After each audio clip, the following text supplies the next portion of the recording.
2011 Jeep Grand Cherokee with a 3.6 V6. Gonna do a starter. All right, so what you need to do, if yours just clicks, you'll have to go underneath on the driver's side, jack it up, put it and support it properly, and go up in between the suspension and the front differential, and you'll see the starter in there. And you have to get yourself a 2-foot long metal rod and then bang on the starter with a hammer with the rod to jar it a little bit, okay? And then it might start for you, okay? Otherwise, we're gonna replace the starter. You got this spot right here, battery junction right here, and a battery ground positive. All right, so you need to move your seat forward and backward so you can lift up the little panel underneath the passenger side front seat. And if your battery's dead, you need to jump it, positive here, negative there, so that way you can move the seat forward and backward so you can get access to this panel so you can disconnect your battery. You can always disconnect it underneath the hood with all those connectors, but you have to know what you're doing to do that. All right, so right here is the, let's see if here, all right, so here's the panel. I got my seat all the way forward, and it has clips, 4 of them. It did have 4 of them, but you just pull it straight up, and you got the negative cable right here for the battery, and it has a 10 millimeter on the clamp, and you can loosen that up, that 10 right here, wiggle this and disconnect it, put it down below, so there's access to your battery. All right, or if you need to jump it, you jump it underneath the hood. Okay, so we're gonna go ahead and attempt to do the starter. So you can take these off. This one comes from the battery, and this one goes to the vehicle. So you can take this nut off, unthread it, and then take that off and insulate it with something covered up so it doesn't touch that. All right, but sometimes these are on there, corroded on there, and then they're going to come off and they'll break, so be careful. The next thing you want to do is remove this engine cover, and we're going to jack up the engine a little bit, undo the motor mounts, and raise the engine up, and hopefully that should allow us to flex a little bit. Should be all right, we'll see. Yeah, that's fine. Okay, all right, now we'll go ahead and raise it up. Next you want to do is remove this panel. It's got a couple of 10s and a couple of 13s and a push-in clip.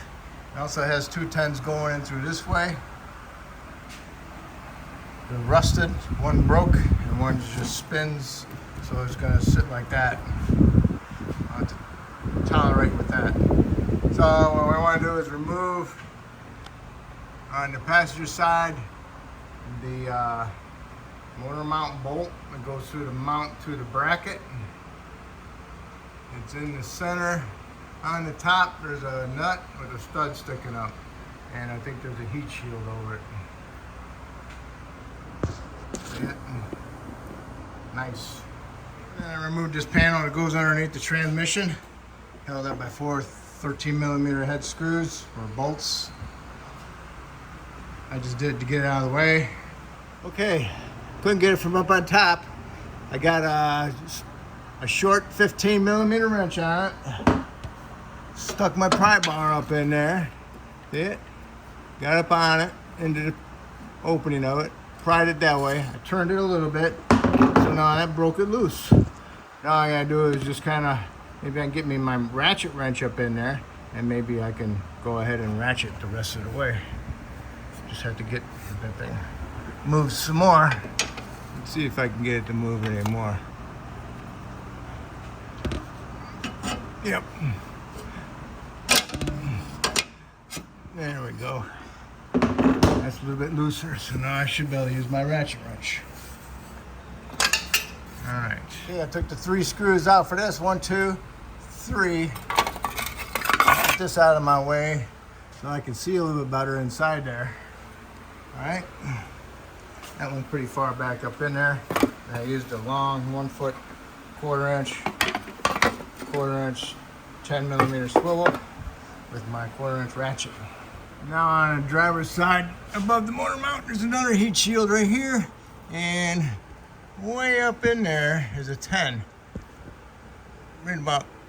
It's about an inch in, even with the flat, and that's a 10 millimeter. So I have to get my 10 ratchet up in there, electric ratchet, 1/4 inch. It's a little extension on my swivel 10. Here's the mount cover shield. You have to get to the bolts blindsided, and they're 10s. I got one from the front and got one from the back. The front one I just did with the ratchet, and the back one I used an 1.5 inch extension. So I got it. Just gotta find my little 10 millimeter head bolts. Okay, I got my wrench on top of the motor mount stud that's sticking up.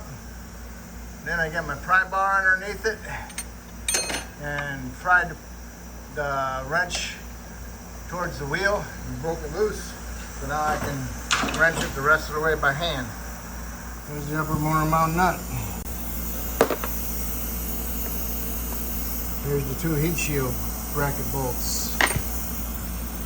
There's the 2 other motor mount for the passenger side. I gotta remove these on the driver's side now. I put the stubby wrench on there, pushed it with my screwdriver through the A-frame and the frame, broke it loose. Got my air ratchet on there with a swivel 15 with a 3-inch extension. Use 2 hands. Okay. There's my ratchet. Right here.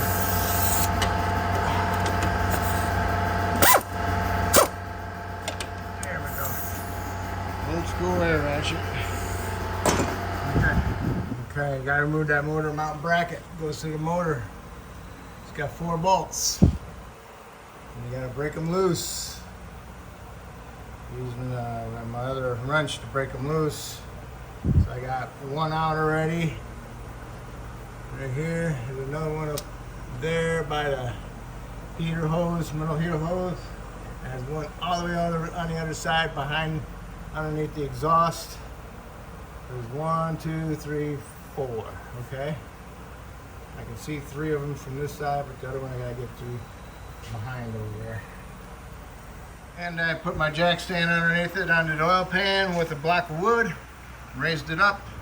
This side's about 1 inch, and this side's about 3/4 of an inch. Should have put it over more over here, but lifted this side up more.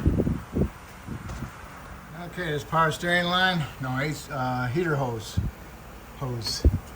You want to take the nut off of that stud there. There's a bolt that goes here.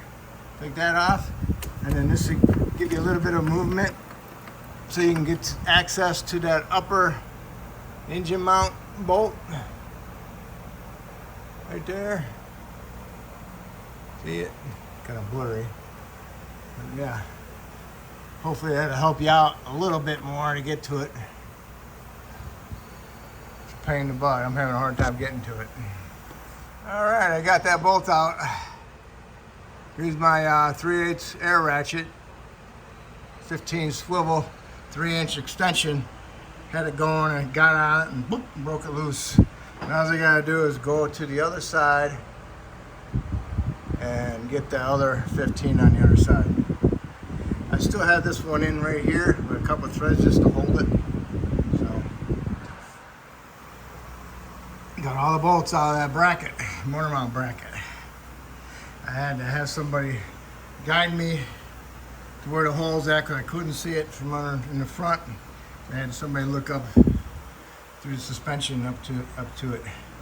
So now I gotta pull that motor mount bracket and motor mount out of there, and then I can get access to the starter. Got the bracket, got the motor mount, did was I picked the bracket up, pushed this thing to the back towards the starter, and it fell out. And then I can go ahead and pull my bracket out, and then I can pull my mount out. Now there's the starter, the way it should be.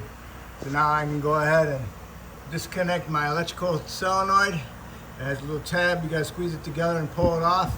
And then you got your 13mm nut on your battery cable. And then you got your bolts coming from through the side of the bell housing of the trans. And then you can go ahead and pull it out. Okay. There's the terminal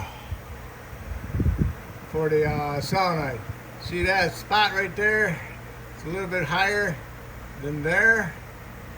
We've got to push that in right there, and then I'll release it. Not over here at this end, not at this end, in the middle. Okay? Push it at the middle, and then you can pull it off. Okay, I got the nut off, and I pulled the terminal off for the battery cable off of the solenoid. So now all I gotta do is go from behind on the bell housing and get the two bolts. And a bolt there and a bolt there. 1, 2. All right. One there and one up there. Kind of like right behind the O2 sensor. I thought this one was it, but nope, I wish it was. But it's two up higher.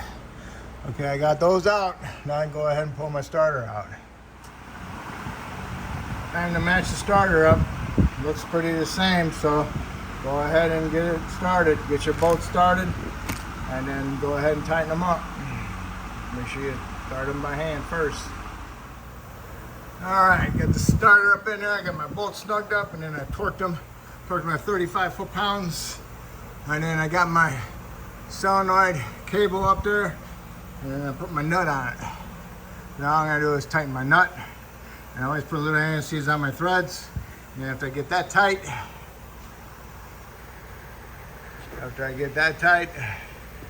where are we at here? Right there. Then I can put my solenoid wire on there, and then I can get my motor mount and bracket up there. I have a problem.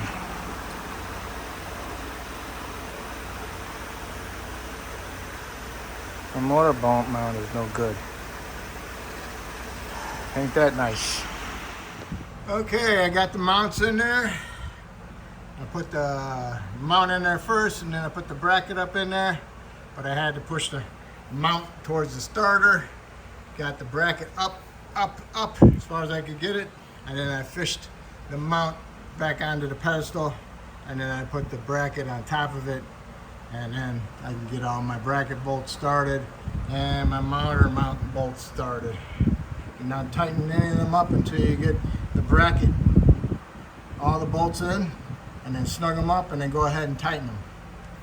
All right, so I got to replace this mount over here yet, so I got to remove that bracket so I can get this mount out of there. Instead of removing the bracket, I got a sawzall up there with a metal blade on and cut it off. And then I came over with my new one. I cut 1/4 inch of it off of the threads, put a nut on there first, cut them off, cleaned them up, and then my nut will come off, okay? I'll show you how much I cut off. Hopefully it's enough. And if it's not, I might have enough room for another 1/4 inch. Just have to get that up in there and check it out. All right, you got the mount lined up. The little notches going, them little notches there, those bent tabs. I pried down on it, brought it in. It's underneath it, so now all I gotta do is tap it over, and it'll fall right into the hole. Lined up, lower it down. Before you get all the way down, put your bolts in on the sides, and then put your nut on the top when you can. And lower your jack all the way down and do both sides. All right, I got all the bolts tight on both sides, even the top nuts. All right, so I zip tied this heater hose all the way. So now I can go ahead and cut the zip tie and put my nut and my bolt back in that. And then we can get our shields back on our motor mounts. If you like. Okay, got that coolant line on there, the bolt and the nut. Okay, now I can put got the heat shields over the motor mounts, and just information on that motor mount: do not cut more than 1/4 inch of threads off, maybe 3/16 of threads. Okay. And now we're going to put this shield back on by the exhaust. Alright, got the heat shield back in, and the other screw is way down on the bottom. Just kind of look over here off to the side and pick it up. You'll see where it goes into the bracket. Go ahead and put your transparent protector on. The front cover valance, pick that back on. Everything is pretty much done underneath. So now I do is lower it down and connect our battery up, and then see how it sounds starting. Alright, battery's connected in the car. Put the little cover back over it. All I do is back up my front seat, and everything else is pretty good. If you disconnected this, make sure you connect it back up. Put the cover back on there best you can.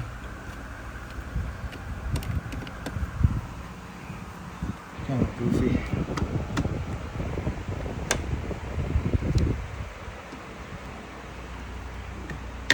Okay. There we go. All right, so you put your engine cover back on there. Make sure you line these little nipples up with the cover and place it on there, and that'll be it. So this is like one of the worst starters I've ever done. Hopefully I helped you out with this video, and if I did, hopefully you'll help me out by subscribing to me, and I appreciate it. And all right, thank you.